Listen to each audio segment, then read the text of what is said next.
You're listening to The Blind Chick, an Aftersight original podcast.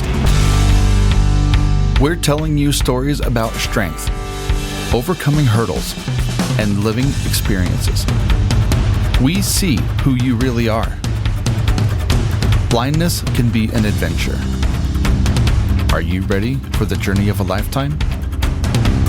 We are. Hello, everybody. Welcome back to The Blind Chick. My name is Jonathan Price. I'm the podcast producer, and you're listening to part 2 of our episode with Melodie Paubert. If you didn't get a chance to go back, go listen to part 1, as Melodie just has an incredible story with what she's doing with Newfie and Drewy and some of the things that she's doing with other young ladies. We're going to dive into this episode, but before we do, I have to say a massive shout out and a massive thank you to the Lions Club and to all of the vendors and our sponsors that sponsored the hike. It was awesome. We had, I think, over 75 people there, and it was fantastic. The Blind Chick did win the battle for who could get the most people on their team, so congratulations to Penn and Moses. Next year is Game Changers year. I promise you that. But anyway, I hope you guys have a fantastic day. And listen, here we go. This is Melodie Paubert, part 2. So what is your goal with the finance part? Like, what is, like, besides it helping you personally? Right. What else is your goal with that? My goal is to help other people that are in the same situation as me, or were in the same situations as me. I came here not knowing any information about this. My mom doesn't know any information about how to budget, or how to manage your taxes, or how to save money, or how to apply for life insurance. I feel like those are things that I didn't get to have, and then so I want to grow a team of people that are like-minded like me and are willing to educate others about this.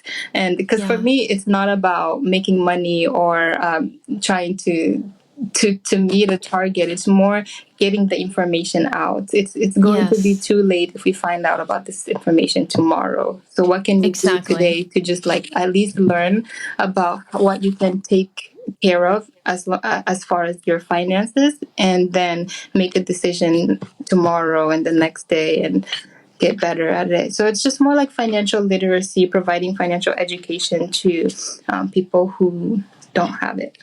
Right. And I know you're doing this through social media. Yeah. Are there, how can they find out more about that? Because that's how I found out about it, is on your on social media. Yeah, well, it's so I'm only promoting through my social media right now, especially my page. I go by Melodie Paubert Matthias, which is my husband's last name. On social media. That's MELODIE PAUBERT MATTHIAS. And that's where I am, because it's part of how I'm trying to grow my business in network marketing organically, rather than like knock on people's door like, hey, I have this amazing product. I think you'll benefit from it. Come to my event. I'm trying a strategy where I'm more just trying to attract my customers to the influence that I'm building through sharing my story and through sharing my journey as I'm losing my vision with a limit. It feels like to me a limited time, knowing that there's no cure for the disease that I have yet. But I am hopeful. Like until then, this is what I need to do now. So I'm on social media. Just my Facebook is where I'm growing my business, and that's what I'm trying to do. Also, like I'm trying to teach other people how to grow their business in the way that I am doing, which is taking a long time right now because it's really hard. But I feel like once we got all the systems and processes in place, it will be easier in the long run. Yeah, and this is just in general, this is such a needed topic that needs to be dove into, but it's in particular with people who are blind and low vision. Yeah. I feel a lot of times we get set up for failure. Like you said, people don't talk about this. And it really was way into my adulthood that I really completely understand like understood about savings, you know? Right. And it's like, in realizing that even if you can just put $1 aside, or $5 or $50 or 500, whatever it is you can afford for your future, it makes a huge difference. And so I think it's so incredible that you are bringing this to the forefront. Yeah. And Thank you.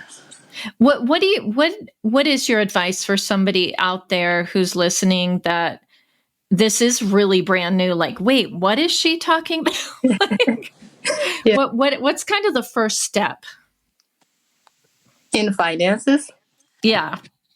Yeah, for me, it's, I feel like it's having a goal, right? You need to have a goal. I guess as an entrepreneur, you need to have a goal of, align out what your plan is, right? So if you right now, I'm currently working on my daily method of operation.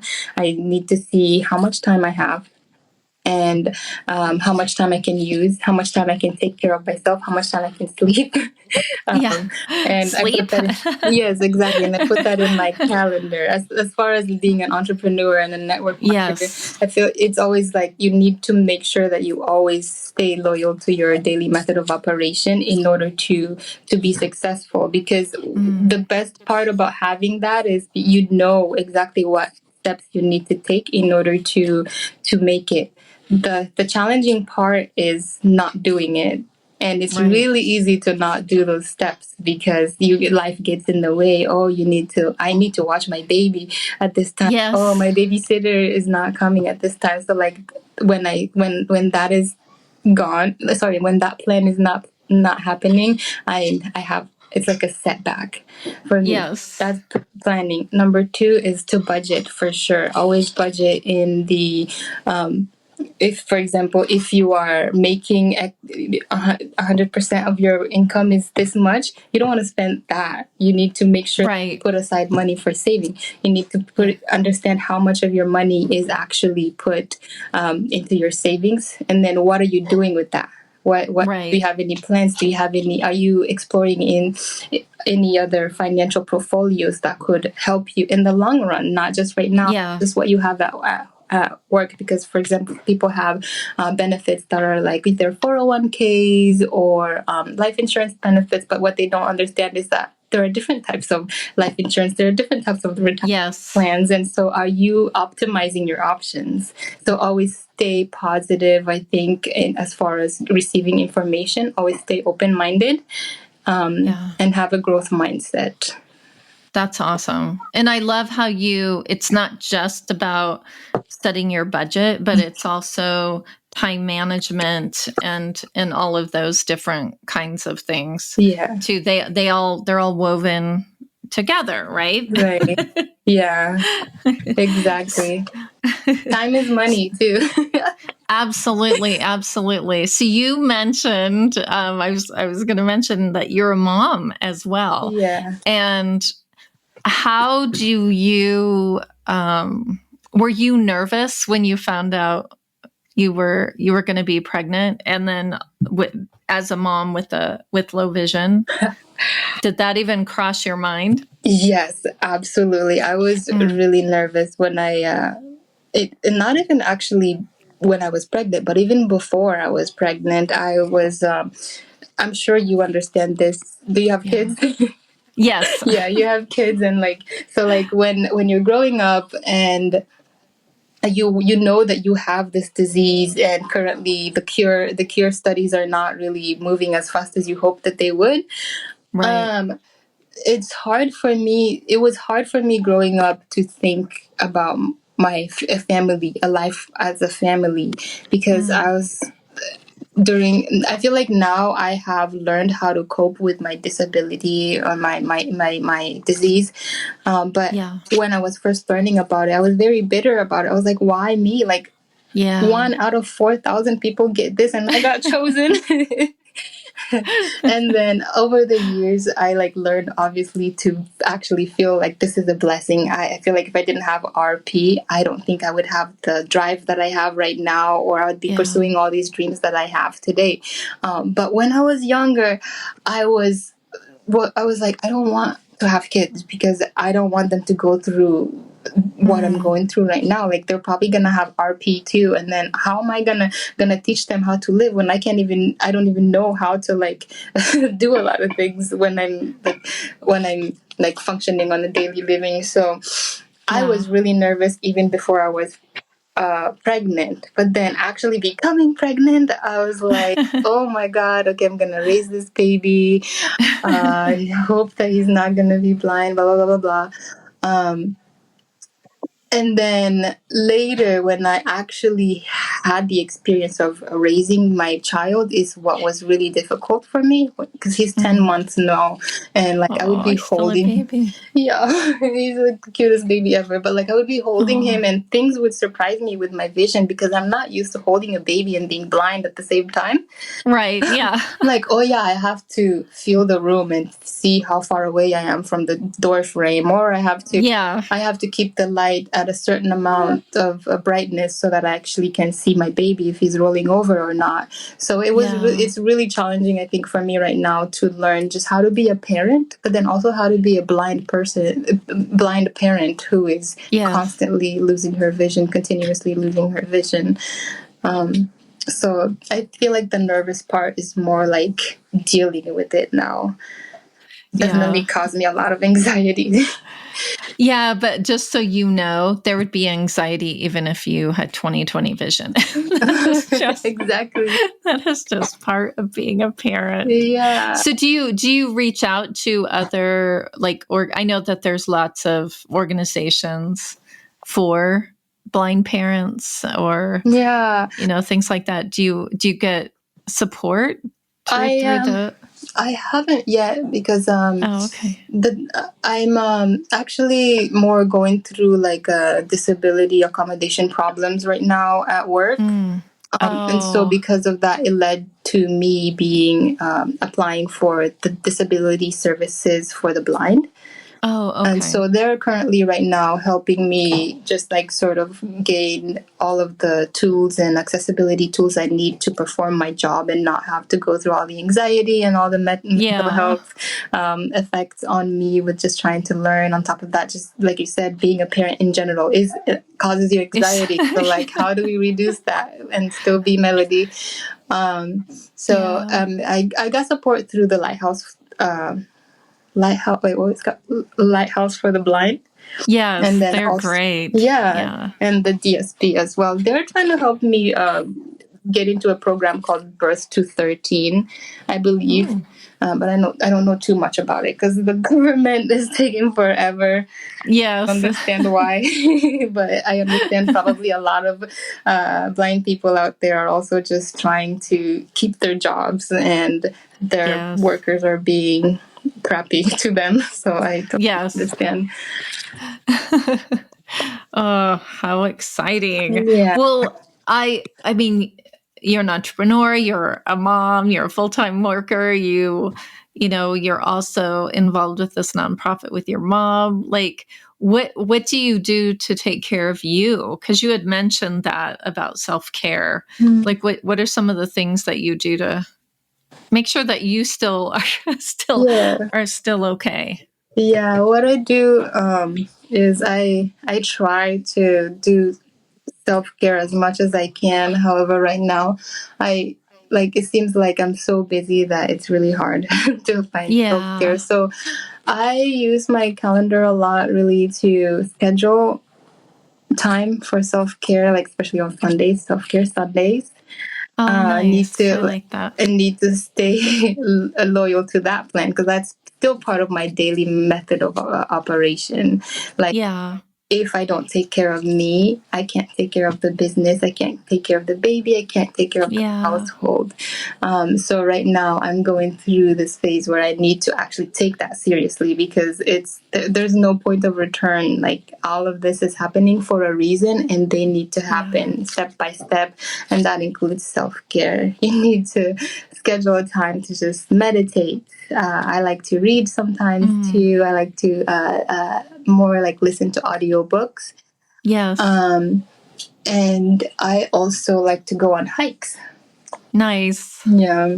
I know. I wish you were here in Colorado for our annual hike. It's such a wonderful day. Maybe next year, and you can Maybe bring next your year. I would love husband to. and your little guy, Yeah. and bring him on the hike. That'll be really special. I would love to, and I'm really happy that I found this community, the Blind Chick or Aftersight community, because it's kind of like an intro for me, an amazing intro to this lifestyle that I have that I thought was something tragic, but then now I'm like, you know what, the Aftersight podcasts are really empowering me. They're encouraging me to actually just keep my head up, and it's not as hard as we think it is, but our brain does really tricky things when you don't take care of it.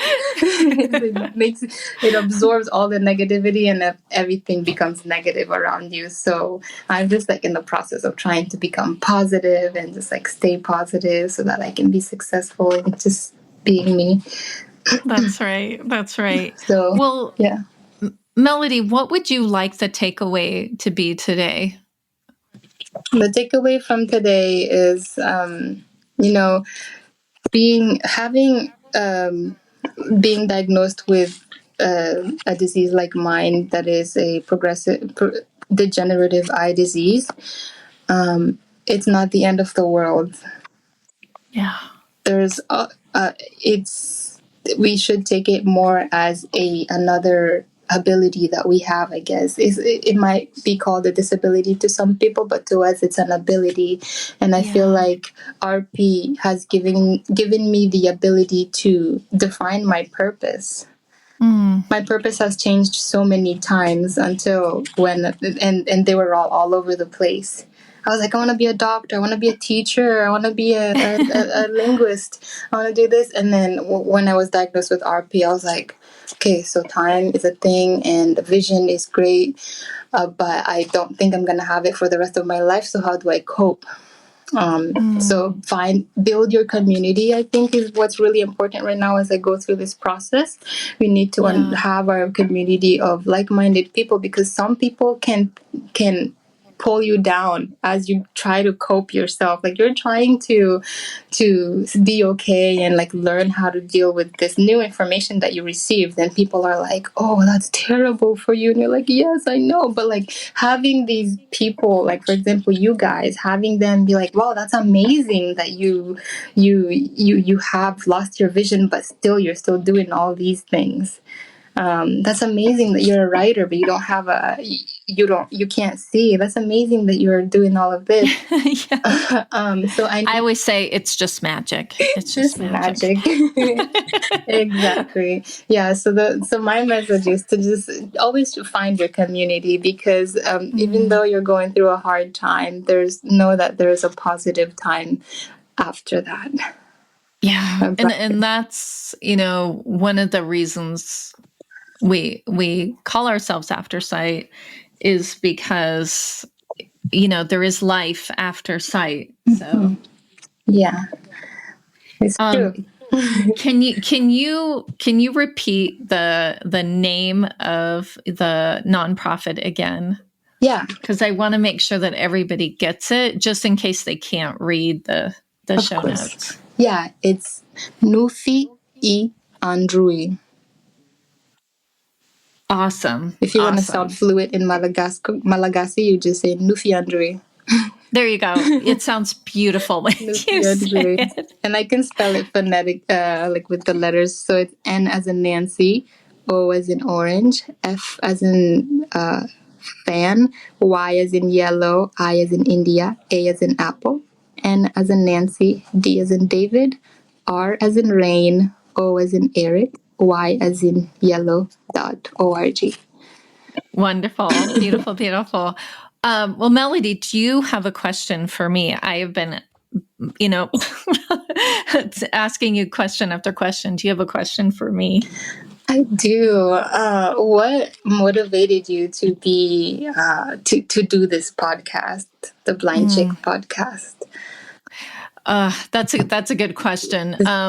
Really, this was never on my radar. You were talking about finances earlier, or like what the work you're doing in Madagascar, is you don't know what you don't know. And so when I started work, at Aftersight, a little over 3 years ago after the pandemic, and they basically asked me, and at first I was hesitant. I was like, wait, what?